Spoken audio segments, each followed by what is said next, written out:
Hey, everybody. Welcome to What Drives Us, episode 471 for October 19th, 2022. My name is Russell Frost, as it has always been, oddly enough. Let me introduce this fantastic panel for this week's journey into advanced tech mobility and sustainable energy. My friend, I'm sorry, it still freaks me out that it's dark there. But he is the owner and founder of Boulder Hybrids in Boulder, Colorado, Mr. Paul Guzik. Hey, glad to be back. Yeah, it's days are getting shorter every day, Yeah. I mean, well, here too, right? There's not as much light coming in, but let's see. Next to him is at a completely new camera angle that we're not used to, but nonetheless, he is still Mr. Supercharger, Kacey Green. What's up? So I am exactly 12 inches to the left of where you normally see me at, but we're back on the PC, so we get the blurry background and the motion blur when you move is a little disconcerting. That's all I'm saying. If you start doing this regularly, I may have to drop. Well, last and certainly not least, he is the owner and host, the founder and host of the Tesla Life with a what looks like to be a tan and a new haircut. Did you spend the week in Cabo or something? Yeah, exactly. You turn on the lights. Hello, everybody. Yeah, I had a camera switch as well because of a malfunction. So I had to do a bunch of switching around before the show, but glad to be here. Nice. Very nice. Well, I'm glad everybody's here. We think Georgia McKenzie is out this week and she is taking care of some personal stuff. So we may lose her for a few weeks, which makes us very sad, but nonetheless, she'll be back soon.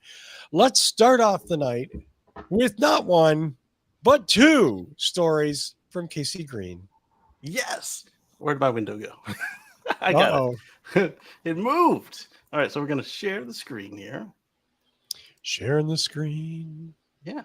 And why would they put Let's see. over here? Chat. No chat. There we go.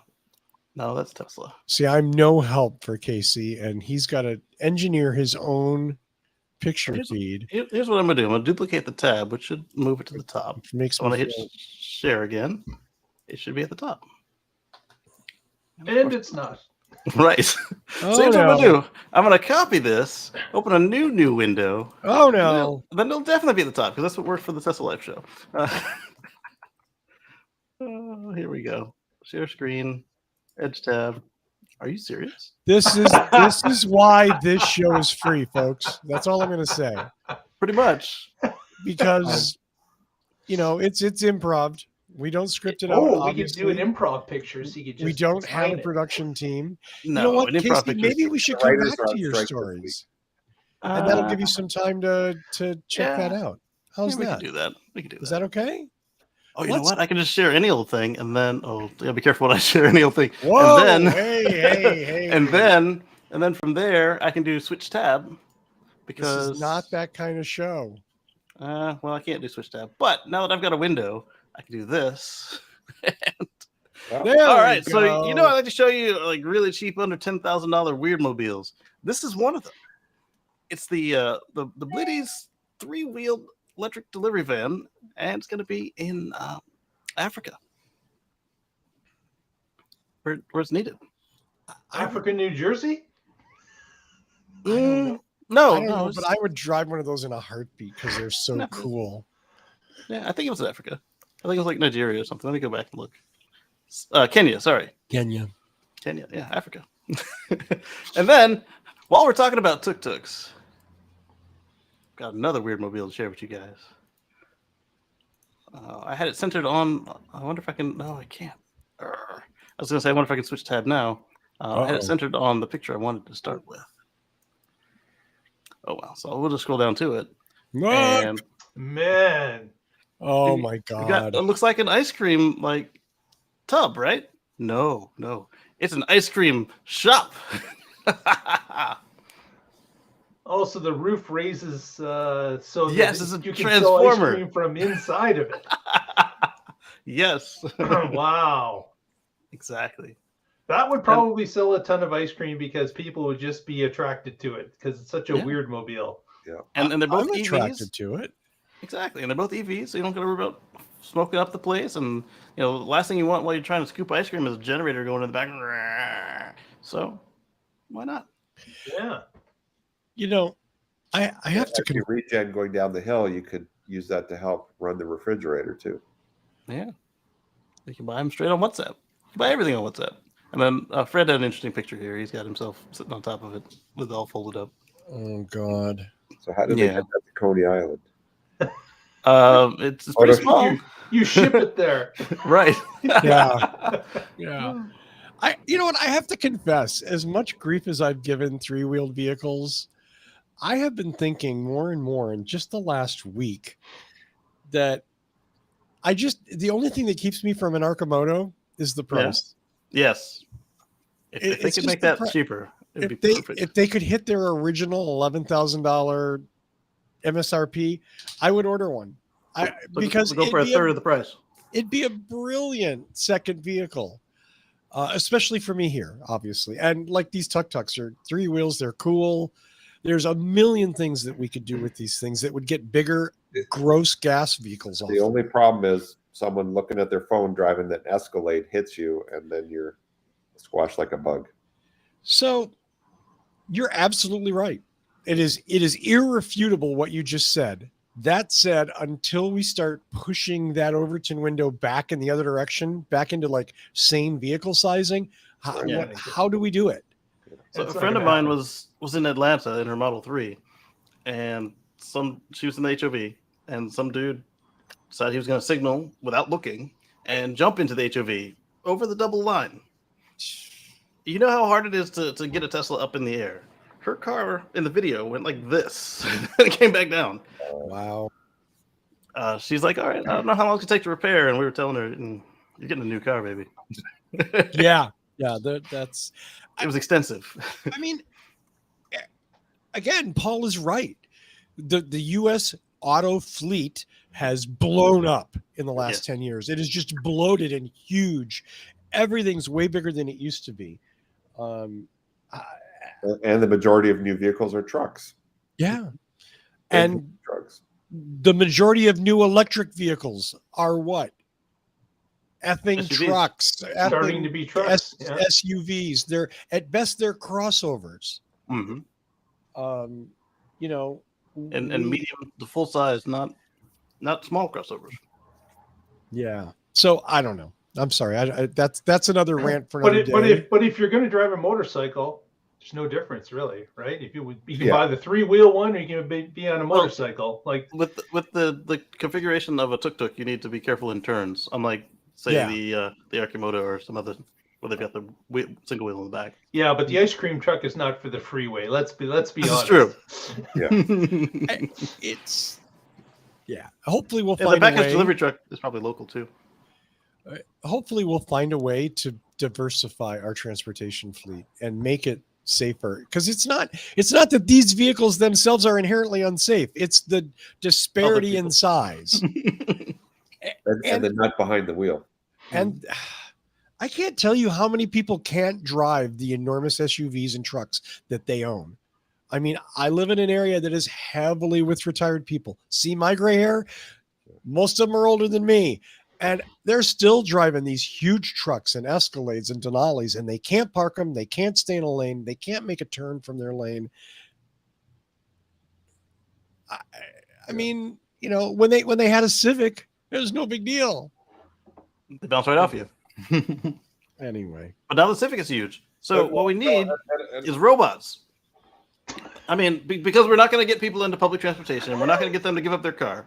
We need robots. Because now they can be lazy as they want and surf on the phone and it won't matter. Are you high? No. There's people who just want bigger cars because they feel that they're safer if someone hits them. And then the arms race of cars bigger than your car. And that's why we have these stupid big cars. That's why you have the Hummer EV at 9,000 pounds. Okay. And let me make this point. Paul, once again, absolutely right, irrefutable, but let me take it to the Russell step further. It's not that they feel safer. I'm going to suggest that a lot of the people driving these bigger vehicles want them because they want to crush you like a fucking bug. They want to be able to drift into your lane. They don't give a shit. And they're surrounded by all that beautiful steel, and fuck you if you get in the way.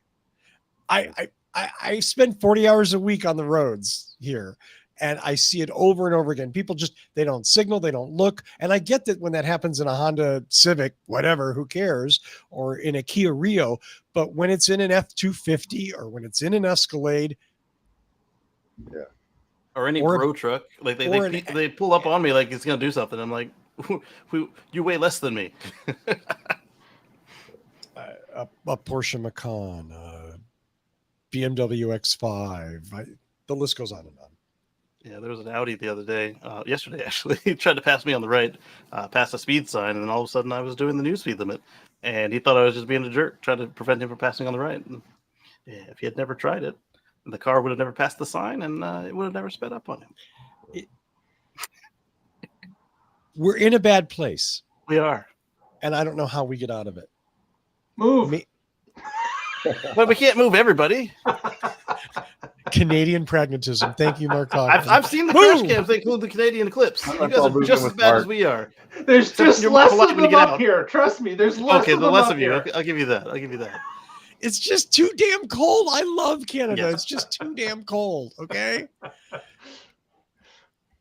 But that anyway, let's go on to the next thing before I start another rant. Kacey, is that both the Tuk Tuk stories? We're good. That was both the Tuk Tuks, yeah. We love a Tuk Tuk story, so thank you for that. Our next story, we're going to go to Mr. Mark Coughlin, who has something about, I don't know, it sounds like a military thing. I don't know what, V2B? Yeah, V2B. We usually hear V2G, which stands for vehicle to grid. But V2B is to backup. So it's vehicle to backup. Oakland, California is doing a test with they're calling a resilience hub.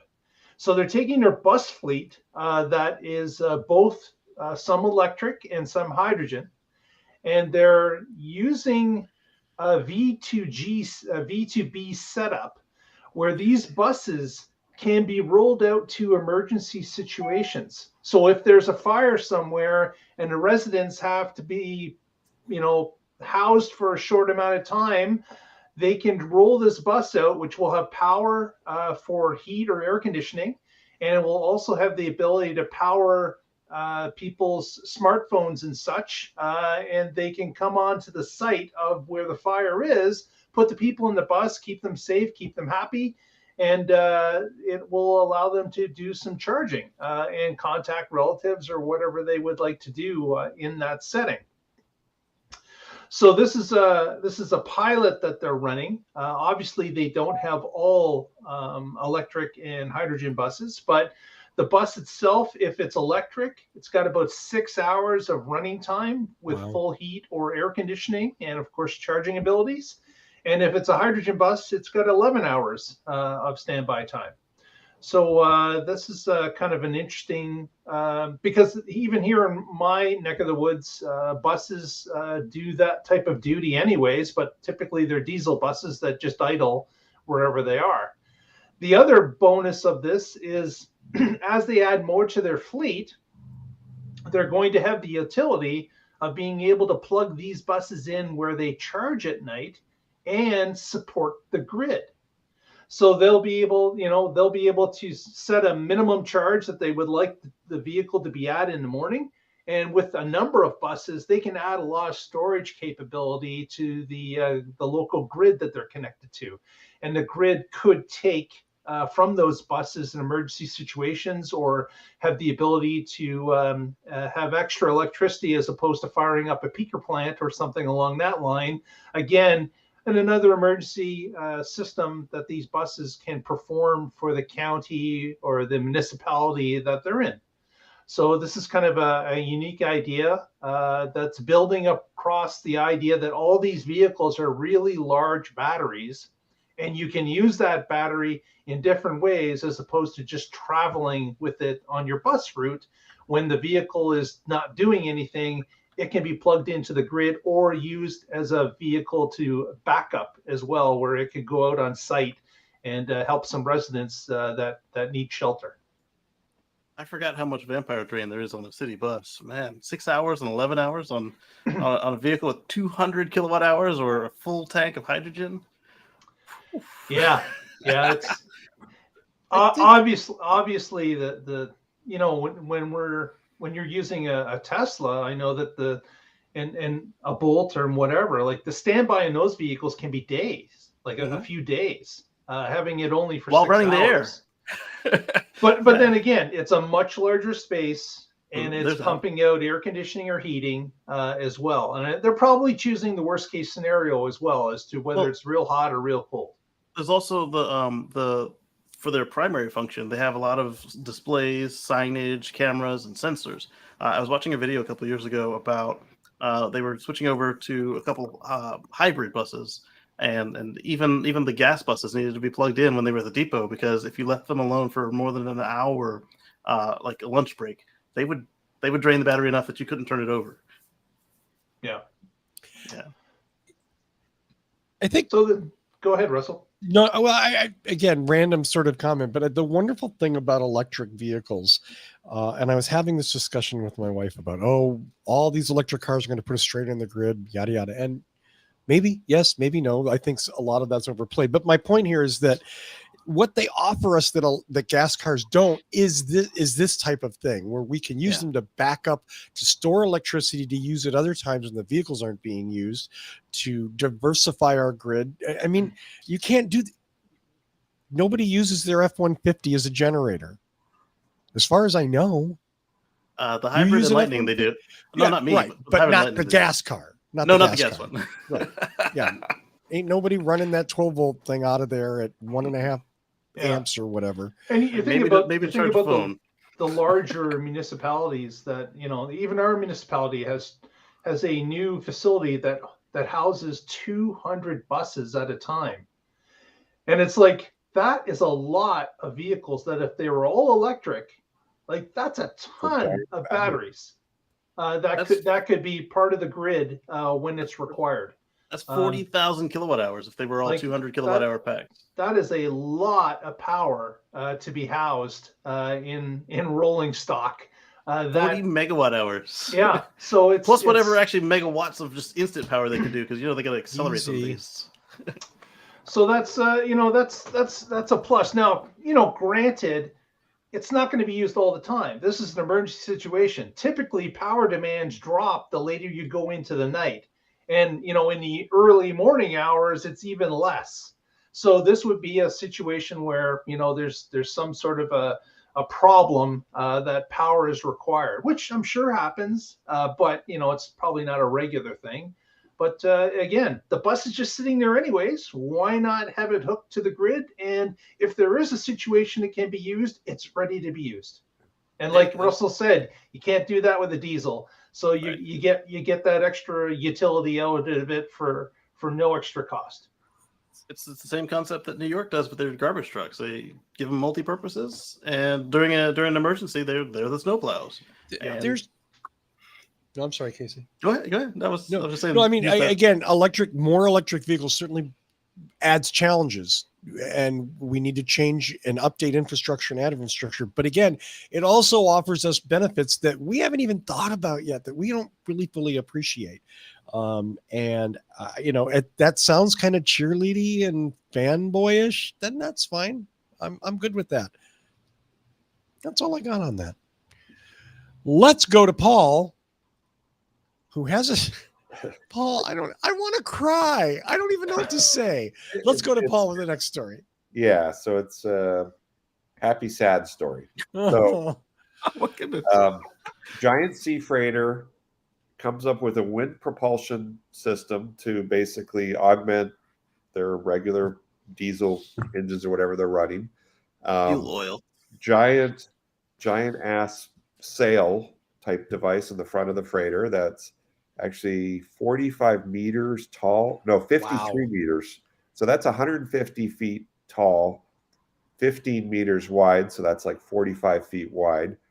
And it's a tunable sail, so they can aim it. Anyway, the bottom line is it helps this freighter get between 5 and 8% more fuel efficiency, which is great because these things have tens of thousands of gallons of nasty fuel oil on them. The only sad thing is it's a ship that transports coal. Why didn't they use it as a ship to transport, like solar panels or windmill blades or something kind of greenish? I guess they feel guilty that they're transporting coal.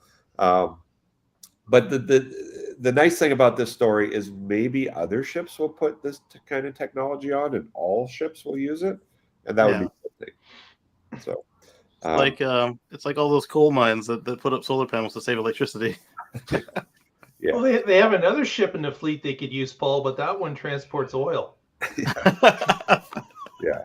So, I mean, I give them credit for trying to save fuel oil and be innovative and use some natural, green, renewable technology, but maybe next time do it on something else, maybe a container ship. I don't know. Problem with container ships is that would kind of block the wind, right? Because they stack them high. Yeah. Well, they could build a higher sail, but I mean, this is a retractable sail, so when they get into a city with a bridge, they can lower it down. Yeah.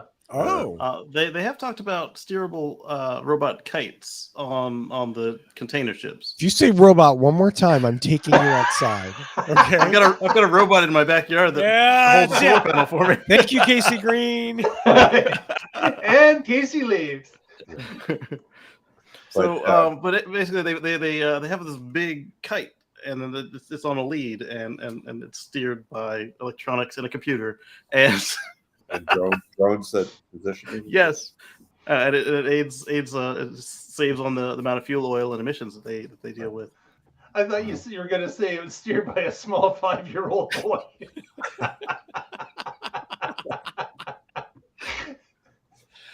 Oh my! I mean, you want to cheer like, yay, burning less fuel and moving things around cleaner. And then what do? They dump the boat full of freaking ass coal. Yeah. I mean, yeah. I don't know. Maybe that was a ship they had in their fleet. It was structurally the best fit. I don't know why they chose this. It makes sense. I mean, well, the cargo hold is it's all low. So you've got all that room up above for a sail. Yeah. I mean, I don't know. A step forward and maybe a step back. Yeah. But okay, at least we're transporting our coal in a cleaner way. Hang on, that's clean coal. That's a new catchphrase. Oh, it's clean coal. What am I thinking? It's a cleaner coal, but not when you burn it. Well, 5 or 10%, or take what you can get, but on efficiency, because of course those ships, they burn the dirtiest oil there is. Just bulk oil wherever they can get it. Yeah, and it is, it's dirty stuff. To the ports that are banning these ships from running their engines while at port, like in LA and Long Beach, they can't. They have to use shore power now because these things are so nasty. Yeah, and they're what, number 2 or number 1 for the worst emissions in the world. So 5% of that makes a huge difference. Yeah, like one of these ships pollutes like 50,000 Priuses worth of pollution. So, Thank God we can get cheap stuff from China, though. That's all I got to say. Thank God. For now. I got nothing. Okay. Thank you, Paul, for that. This has been a day of like, uplifting, and then boom, something smacks me down. So that's my fault, Paul, not yours. I mean, this is like a late night joke thing. They could say, here's a ship that is all green and uses wind power to transport coal. It is that. It's totally like a Saturday Night Live news thing, like, oh yeah, that's a great idea. Let's move more coal around. Okay. I don't really know how to intro this story. The next story. So I'm going to intro it with an apology, because I'm sure there are many fine individuals in the state where this story takes place. I am sure there are wonderful, upstanding, beautiful humans, maybe some of whom even watch this show, and thank you for that, okay? But I'm here to tell you about some of the worst ones. The state of Maine. is having a problem. In Augusta, Maine, the state decided to install solar panels. Where's at the freeway interchanges, the little clover leaves, right? They're going to put some solar panels there, generate some free electricity. In the middle of a freeway interchange, who could complain about that? Well, apparently quite a few freaking ass idiots can complain about this. That's the best place to put solar panels. That land is useless for anything else. Exactly. Right. You're not going to put a kindergarten in there. No. You're not going to at best, maybe you have some xeriscaping or something that's purdy. But this is actually like taking some of this land that has no other purpose, doing something beneficial with it in a sustainable, clean way. And yet, here we go. The usual wackaloons and wingnuts and idiots are like, solar panels are draining the sun and they're ugly and I can't take them. And I don't know what to say. Like, can we please have nice things? Please get their addresses and build the solar panels across from their house. Yes. I mean, I think the most useful I've seen is like a retention pond in the middle of one of them, and even then you got to be careful because if somebody slips off the road, now they're drowning. Yeah, I mean, this is sort of like the windmills, the wind turbines are ugly, and I don't want them around. And I'm like, they're ugly. They're totally cool. There's a lot of great places that drive by, and I see the turbines slowly turning on the tops of mountains and stuff, and I'm like, why is that's ugly? It's a lot of windmill cancer and kill the birds.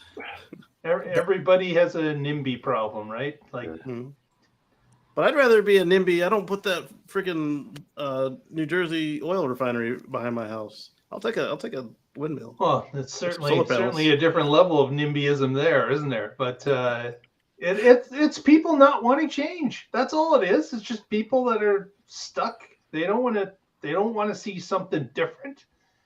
And as far as they're concerned, the state is spending money when it doesn't have to. That's American politics for you. and local politicians are complaining that they need to build screens so that people can't see them. Well, certainly the screens will be beautiful. Well, if they put screens high enough, it will shade them too. Yeah. Oh, and keep them cool. I like that. Why don't they just rebut that with, hey, this is why your electric bill went down last year? I just want nice things. People of Maine, it's just half an hour north, and you're good. Right? Yeah. But I mean, move to New Brunswick. The people that are causing the problem are the ones that are like, what's in it for me? Well, tell them what's in it for them, and they'll shut up. Say, you know what? We'll remove all those panels. We'll just raise your electric bill $50 a month. Yes. And all your neighbors. Yes. And we'll put your name on the bill, like why it went up. The fee is called Bob didn't like solar panels. Yeah. I want to read a paragraph here. It's a short one. The move, quote, the move comes only a year after the city adopted revisions to its solar development rules, following a 180-day moratorium to allow officials time to craft the new rules meant to improve the appearance of solar developments by requiring fencing and natural buffers, wait for it, to shield them from public view. I don't want to live on this planet anymore. It's not like solar panels are safety orange. I don't understand this. Power plant lobbyists. So they have to install solar panels with camo over top of them? Is that what to say? There's a company right now that makes solar panel cladding for buildings, and they actually have a screen printing process that can make them look like marble or just white, or make them look like aluminum siding, and they can camo them, like literally just army camo, right on there. It sounds like they need a contract. How many people here have driven their motor vehicle past a large solar installation? Yeah. Okay. Now I know we're all supporters. I'm sorry, Paul? They're not that ugly. Yeah, that's what I mean. Like, you don't, unless you're above it, you don't even really see that much of it. How many in a panel have driven by those solar and got really upset? I go, that's cool. They've got solar panels. Exactly. I was in the Sierras last week and we passed a couple of these big solar installations, and I'm like, that's so cool to see. Yay. I don't know what to say. Maybe the people in Maine just deserve to be cold. Not all of you, just the idiots fighting putting solar panels in the middle of a freeway interchange. Not in a park. Excuse me. Did they use that same argument that the town in North Carolina used about how it's eating the sun and it's going to be dark or whatever? I think they're saving that for the local council meetings. Oh, okay. That's not in this story, but it's sort of like you can kind of hear that like this is local council meeting stuff and somebody's not happy about it. And it's usually one of those, oh no, it's a baby. It's usually one of those, yeah. Those things offend me, and I don't need that kind of communism in my neighborhood. And hey, Bruce and JT in the chat, do you know anyone that would be offended at looking at a field of solar? Let us know in the chat. Absolutely. Maybe, yeah. Have you been offended by solar installations? Or Call do you us know someone now. that would be offended by solar? So my example of the oil refineries was firsthand. You get into New Jersey and it's like, what's that smell? And you see all the smog coming out of the refinery. I don't know why they're not offended by that. I mean, yes, jobs, but you know why, Kacey? Because it was there for 120 years previous to them moving in. Can't shut it down. That's change. That's right. Yeah, that's all I got. I'm honestly exhausted after one story because I just I'm sure the fine people of Maine don't deserve that. It's probably, as it normally is, just some small group of people that are vocal. Yeah. Maybe more vocal than they should be. Says the guy who's got to talk on a podcast for an hour a week. On that hypocritical note, let's do some shout outs and go home. Kacey Green, what is new and exciting with you, my friend? Well, we show up every Sunday on do a Both of podcast you? over at both of us. Oh, wow. Over at youtube.com at Kacey Green, because they gave me the ats the usernames now, the handles. But you can also use the /Kacey Green if you like the old way and don't like change. Or if you've got a link, your favorites, you just click on it. But anyway, we'll catch you there on Sundays. And she's let her mom start to do some editing on her YouTube channel. So maybe she'll start to let me do some editing on my YouTube channel. And we'll have some pre-recorded videos back up there. Yeah. She actually looks like she's checking out the screen, and I feel bad for her because I'm sorry. I am what I am. Okay. I don't want to look like this. It just happened. Mr. Guzik, what's going on? And you know what? I need a new car. Do you have any cars? Very few. We had a couple Priuses come through here and didn't even hit the website. Market's still a little strong. It's getting better. Longer you can wait, better deals there'll be. But I mean, I guess I could just sell mine for $20,000 and shut up, but then I would have to walk and that wouldn't work. I'm sorry, Paul. I didn't mean to put a down payment on an Arcimoto. Actually, there you go. Anybody who's a fan of the Gen 2 Prius, we did just get in a garage find, we call it. It's garage kept 2005 Prius. Oh, God. It's like it's newer than mine.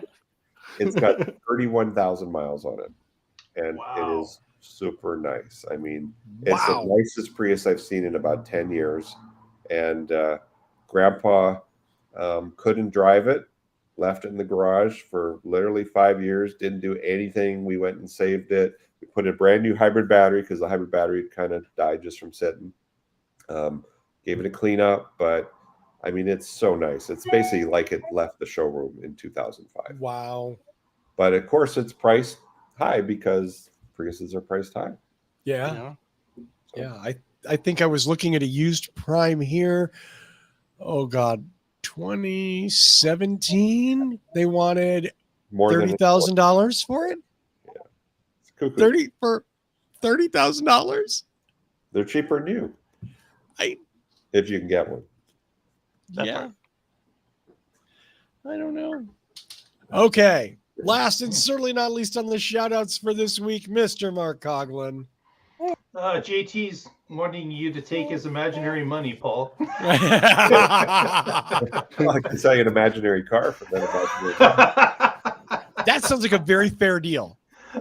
Maybe I should start selling NFT cars. Yes. Oh. Sell them by email. That's great. Yeah. Shipping is really low. Yeah. No registration. I just had to pay my smog. Thank you.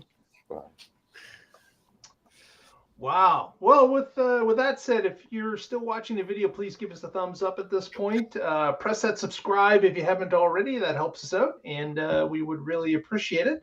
Also, any of the social medias, just look up What Drives Us. We're there, and we post throughout the week. So look up What Drives Us on your favorite social media network and subscribe there.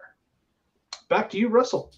Thank you. And do watch The Tesla Life if you have any care about Tesla. Mark hosts the show. Kacey is there. Patrick Connor is there. Do you have anybody else? No. Just the three of you. That's fine. I didn't mean that in a bad way. Just, so you can see them talking about Tesla and that exciting earnings call that I missed today. And that's all I got. I want to say, as always, thanks to Michael Mannering for his theme music. Visit him at manthing.com. Buy a song or two, please. Thanks to JT and Bruce in the chat room. Did I miss? I forgive me. That's the Kacey Green guys in there. Looks too. like, I don't have to say. I'll say thank you to him in a minute. Thanks to JT and Bruce in the chat room tonight. Thank you very much. We look forward to George's return, hopefully soon. Same with Patrick Connor, of course. I want to thank Paul Guzik, Mark Coughlin, and Kacey Green, and Little Green. Motoko, just for being on the show. Thanks to all of you for watching and or listening. You're the reason we do the show. Check in next week and find out what drives us. Yes! Find out what's new on the Tesla Life. Thank you. Good night.